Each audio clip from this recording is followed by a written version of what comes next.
अगर हम 19वीं सदी की बात करें ना, तो एक तरफ कुछ अंग्रेज विद्वान थे, मतलब जो भारत की धूल भरी सड़कों पर घूम रहे थे। हाँ, वो पुरानी पांडुलिपियों और किताबें खोज रहे थे। बिल्कुल, और वो कबीर और तुलसीदास को डिकोड करने की कोशिश कर रहे थे, वो भी एकदम एक विदेशी नजरिए से, जो कि देखा जाए तो एकदम वैज्ञानिक तरीका था, मतलब सूचियां बनाना, कालखंड तय करना। हाँ, और दूसरी तरफ अगर हम देखें तो हमारी अपनी आत्मा के भीतर की वो एक अंधकारमयी रात होती है, जिसे dark night of the soul कहा जाता है। एक बहुत ही गहरी मनोवैज्ञानिक और आध्यात्मिक अवस्था। सही कहा, और मुझे लगता है कि इसे समझे बिना हिंदी साहित्य का कोई भी पन्ना असल में बेजानी है। बिल्कुल। तो इन दोनों छोरों के बीच का जो सफर है ना, वही साहित्य का असली रहस्य है। और ये विरोधाभास अपने आप में बहुत ही आकर्षक है। मतलब सोचिए जरा, एक तरफ बाहरी दुनिया का दस्तावेजीकरण हो रहा था, हाँ, और दूसरी तरफ उन कविताओं के भीतर इंसानी चेतना के सबसे गहरे और एकांत हिस्सों की बात हो रही थी।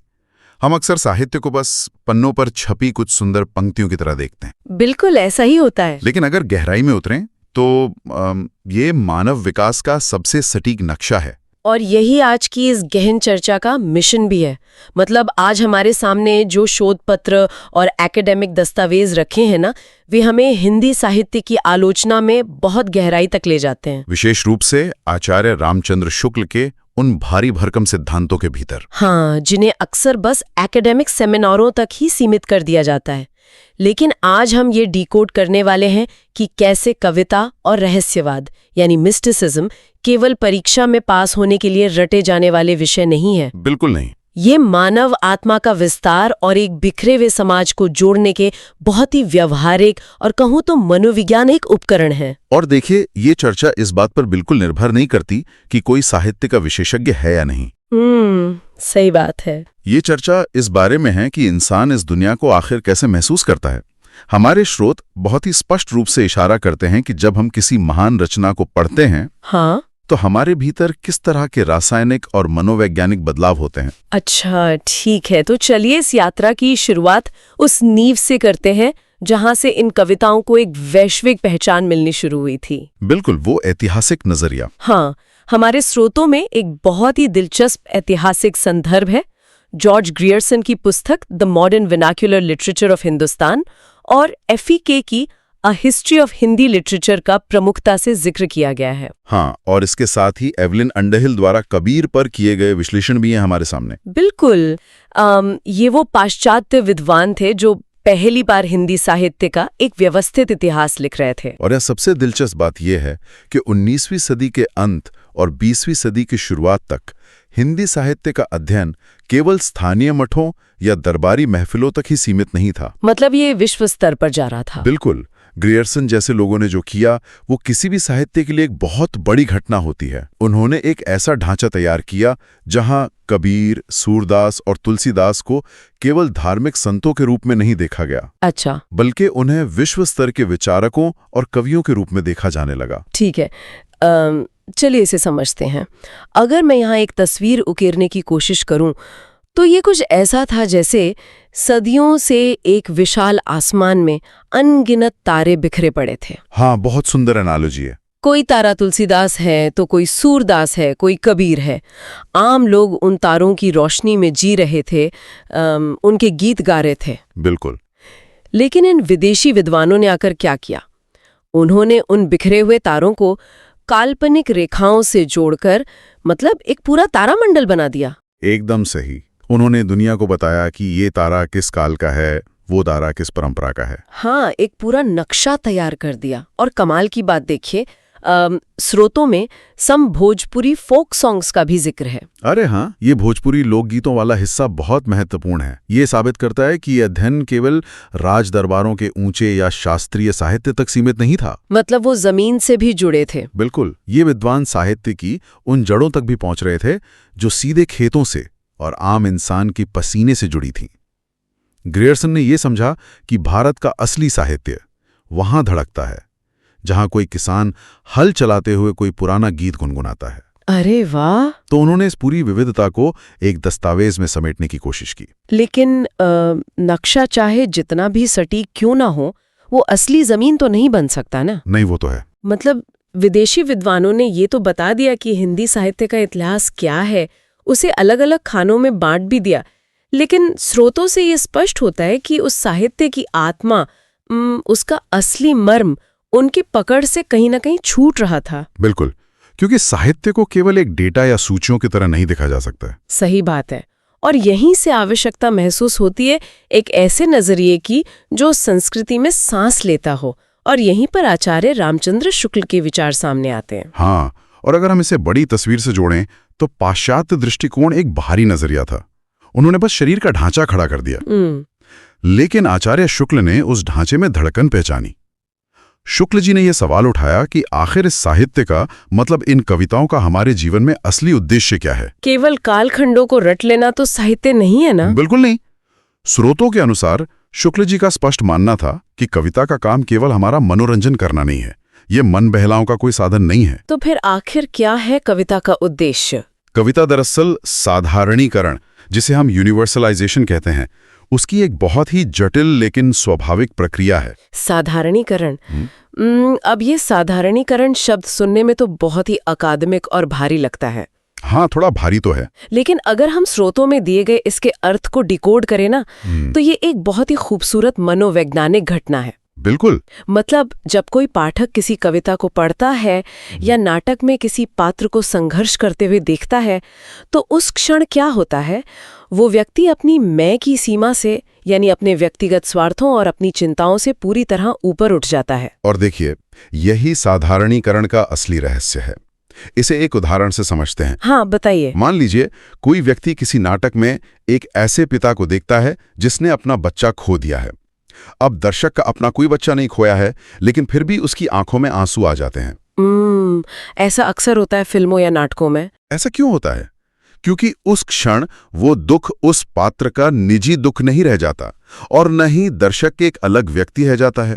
दुख एक सार्वभौमिक या यूनिवर्सल भावना बन जाता है। अच्छा, मतलब दर्शक का हृदय अपने व्यक्तिगत खोल से बाहर निकलकर पूरी मानवता के साथ एक लय में धड़कने लगता है। बिल्कुल सटीक। आचार्य शुक्ल इसे हृदय की मुक्तावस्था कहते हैं। मुक्तावस्था? हाँ, मतलब आजाद होने की अवस्था। वे बहुत ही सुंदर ढंग से समझाते हैं कि जिस तरह आत्मा जब अज्ञान के बंधनों से मुक्त होती है तो उसे ज्ञानोदशा कहते हैं, ठीक उसी तरह हाँ, जब मनुष्य का हृदय अपने छोटे से स्वार्थ से मुक्त होकर पूरे संसार की भावनाओं के साथ एक हो जाता है तो उसे रस दशा कहते हैं। अरे वाह! और कविता का एकमात्र काम मनुष्य के हृदय को इसी रस दशा तक पहुंचाना है। पर यहाँ मुझे एक अड़चन दिखाई देती है, और शायद ये सवाल बहुत से लोगों के मन में भी उठेगा। क्या सवाल? स्रोतों में शुक्ल जी के हवाले से लोकमंगल यानी सार्वजनिक कल्याण शब्द का बार बार इस्तेमाल हुआ है कि कविता लोकमंगल की भावना जगाती है। हाँ, बिल्कुल हुआ है। तो क्या इसका मतलब ये है कि हर कवि को एक समाज सुधारक होना ही पड़ेगा? क्या हर कविता को अपने कंधों पर समाज को बदलने का एक भारी झंडा लेकर चलना होगा? ये बहुत ही वाजिब सवाल है। मतलब क्या कोई कवि सिर्फ एक ढलती हुई शाम की सुंदरता पर कविता नहीं लिख सकता? वो कला के लिए वाले विचार का क्या होता है यहाँ? देखिए, अक्सर शुक्ल जी के लोकमंगल को समझने में यही चूक हो जाती है। अगर हम स्रोतों में दिए गए स्पष्टीकरण को ध्यान से देखें तो शुक्ल जी का लोकमंगल किसी चौराहे पर खड़े होकर उपदेश देने या मॉरल साइंस पढ़ाने के बारे में बिल्कुल नहीं है। अच्छा। कविता का काम यह नहीं है कि वो हमें यह बताए कि झूठ मत बोलो या दूसरों की मदद करो। अच्छा। तो फिर ये लोकमंगल काम कैसे करता है? क्योंकि अगर उपदेश नहीं है तो कल्याण कैसे होगा? यह एक आंतरिक परिवर्तन के माध्यम से काम करता है।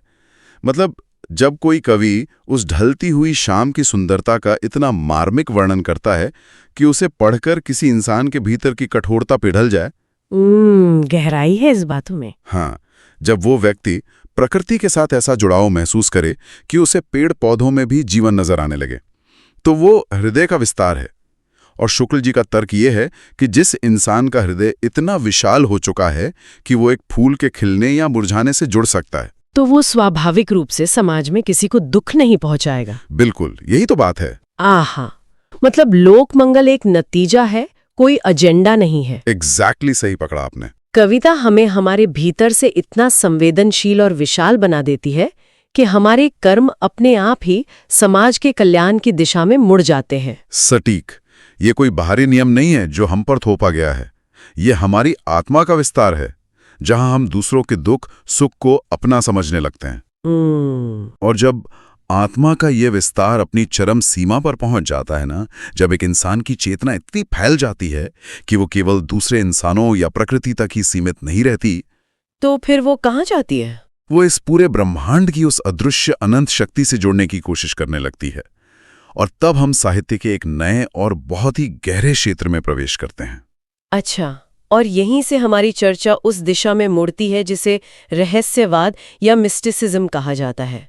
बिल्कुल। हमारे पास जो स्रोत है उनमें रहस्यवाद का बहुत ही सूक्ष्म और कहूँ तो मनोवैज्ञानिक विश्लेषण मौजूद है। हाँ, विशेष रूप से W.T. स्टेस का संदर्भ आता है यहाँ।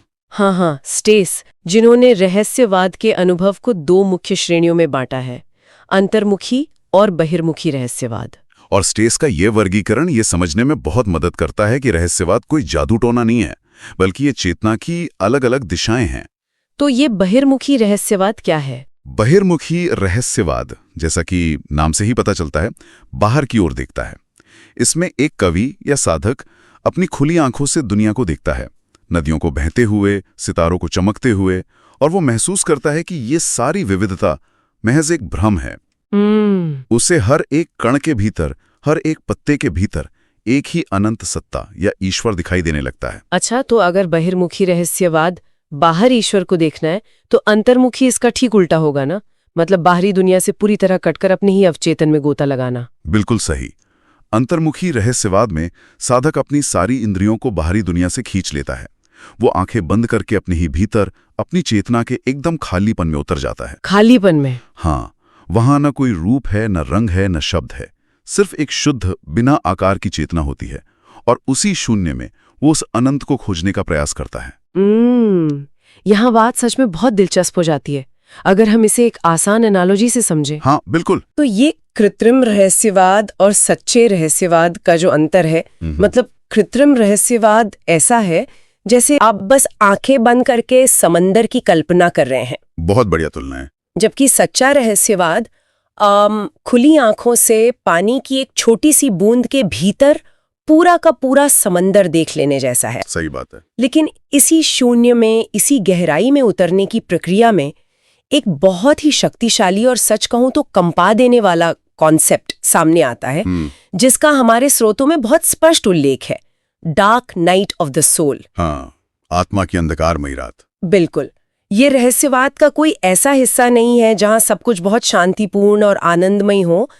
ये एक बहुत ही भयानक मनोवैज्ञानिक अवस्था है। और ये एक महत्वपूर्ण सवाल खड़ा करता है। दरअसल dark night of the soul रहस्यवाद के पूरे सफर का सबसे खतरनाक और पीड़ादायी पड़ाव है। अच्छा। यह वो समय होता है जब साधक या कवि उस अनंत से जुड़ने की कोशिश तो कर रहा होता है, लेकिन अचानक उसे लगता है कि ईश्वर ने या उस परम चेतना ने उसे पूरी तरह से त्याग दिया है। अरे बाप रे! मतलब स्रोतों के अनुसार ये एक ऐसी स्थिति है जहां इंसान को अपनी सारी साधना, अपनी सारी समझदारी व्यर्थ लगने लगती है। बिल्कुल। कबीर के यहाँ जो विरह का वर्णन आता है ना, जहां वे ईश्वर के बिना तड़पने की बात करते हैं, मुझे लगता है वो इसी अंधकारमयी रात का एक रूप है। एक ऐसा भीषण मानसिक संघर्ष जहां इंसान पूरी तरह से टूट जाता है। हाँ, और यहाँ यह सवाल उठना लाजमी है कि आखिर इस टूटने की, इस पीड़ा की जरूरत ही क्या है? हाँ, क्यों चाहिए इतनी पीड़ा? रहस्यवाद के जानकार मानते हैं कि यह डार्क नाइट कोई सजा नहीं है। यह दरअसल वो भट्टी है जिसमें तपकर मनुष्य का अहंकार, उसकी पुरानी पहचान और उसका स्व जलकर राख हो जाता है। ओहो! जब तक वह पुराना सीमित इंसान टूटेगा नहीं, जब तक वो बर्तन पूरी तरह से खाली नहीं होगा, तब तक उसमें उस अनंत और असीमित ब्रह्मांड को कैसे भरा जा सकता है? तो ये बहुत ही गहरी बात कही आपने। सीमित मस्तिष्क असीमित चीज को नहीं पकड़ सकता, इसीलिए उस मस्तिष्क की सीमाओं को टूटना ही पड़ता है। बिल्कुल, और ये टूटना ही वो अंधकार है। लेकिन यहाँ श्रोतों में आचार्य शुक्ल की एक बहुत ही तीखी आलोचना भी दिखाई देती है। शुक्ल जी इस बात से सहमत नहीं थे कि हर कोई जो रहस्यवाद की बात कर रहा है वो सच में इस डार्क नाइट से गुजरा है। हाँ, वो कृत्रिम रहस्यवाद के बहुत खिलाफ थे। तो ये कृत्रिम रहस्यवाद क्या है उनके हिसाब से? देखिए, शुक्ल जी का साहित्य को लेकर नजरिया बहुत ही जमीनी था। उनका मानना था कि सच्चा रहस्यवाद वो है जो जीवन की वास्तविक अनुभूतियों से पैदा हुआ हो। अगर कोई कवि किसी एकांत में सचमुच उस अनंत सत्ता से टकराया है तो उसकी कविता में वो सच्चाई झलकेगी। सही बात है। लेकिन अगर कोई व्यक्ति केवल इसलिए रहस्यवाद की कविताएं लिख रहा है क्योंकि उस समय ऐसा लिखना फैशन में है, या वो सिर्फ दूसरे कवियों की नकल कर रहा है, भारी भरकम शब्दों का जाल बुन रहा है, तो वो कृत्रिम है। तो अगर इसे मैं उसी डिक्शनरी वाली एनालॉजी से समझूं, हाँ बताइए।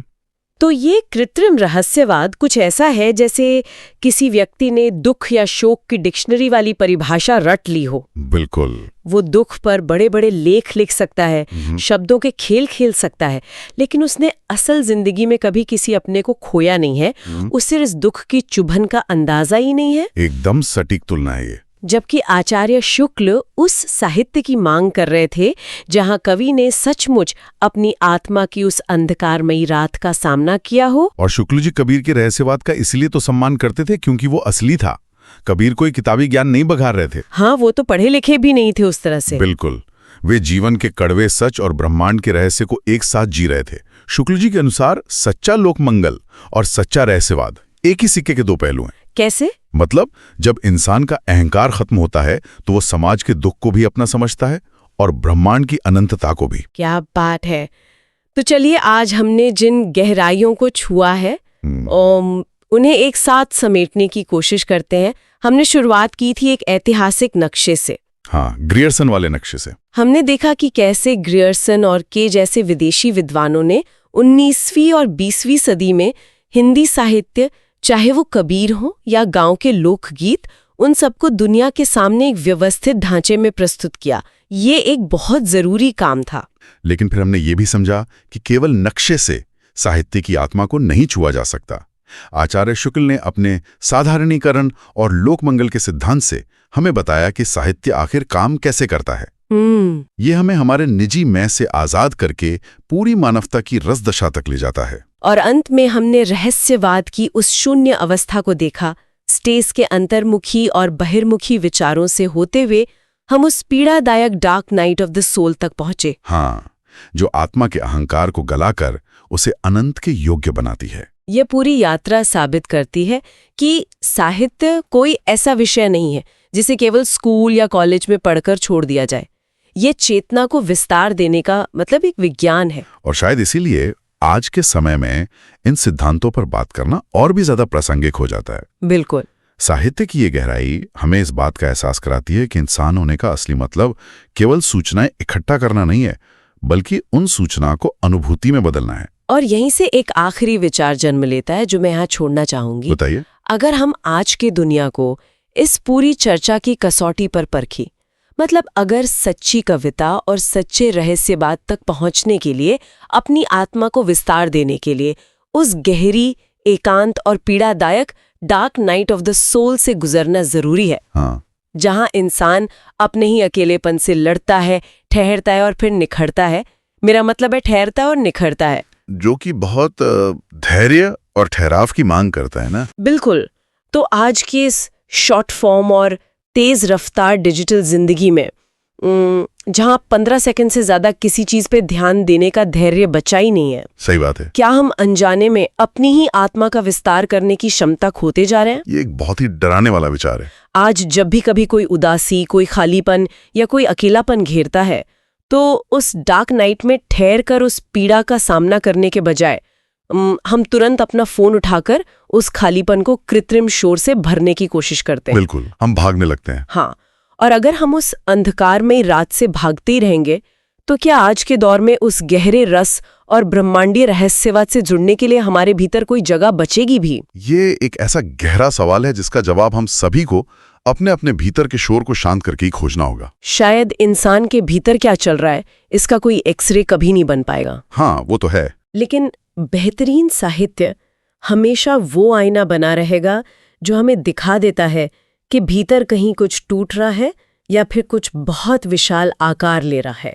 बिल्कुल सही कहा आपने। इसी विचार के साथ आज की इस गहन चर्चा को यहीं विराम देते हैं। सोचने के लिए बहुत कुछ है। गहराई में उतरते रहिए और पढ़ते